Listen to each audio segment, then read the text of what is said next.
হরে কৃষ্ণ। শ্রীমদ্ ভগবদ্গীতার প্রথম অধ্যায়ের তাৎপর্য।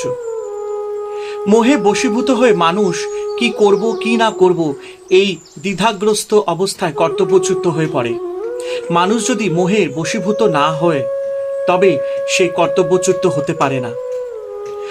যে সকল ব্যক্তি ভগবান, ধর্ম, পরলোক ইত্যাদিতে শ্রদ্ধাশীল তারা প্রায় দ্বিধাগ্রস্ত হয়ে পড়েন এই ভেবে যে যদি আমি কর্তব্য কর্ম সম্পাদন না করি তাহলে আমার পতন হবে, আর কেবল সাংসারিক কাজেই যদি লিপ্ত থাকি তাহলে আমার আধ্যাত্মিক উন্নতি হবে না।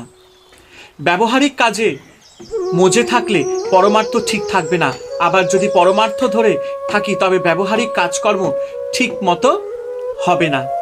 যদি আত্মীয় কুটুম্বদের পরিহার করি তবে আমার পাপ হবে, আর যদি আমি শুধু তাদেরই নিয়ে থাকি তাহলে আমার আধ্যাত্মিক উন্নতি হবে না, ইত্যাদি ইত্যাদি।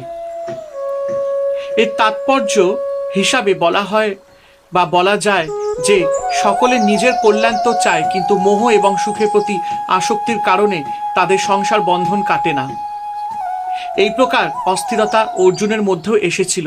তাই তিনি ভেবেছিলেন আমি যদি যুদ্ধ করি তবে সমস্ত কুল নষ্ট হবে আর আমার অকল্যাণ হবে, আবার যদি যুদ্ধ না করি তাহলেও কর্তব্যচ্যুতির অপরাধে কল্যাণে অন্তরায় সৃষ্টি হবে। হরে কৃষ্ণ কৃষ্ণ কৃষ্ণ হরে হরে, হরে রাম রাম রাম হরে হরে।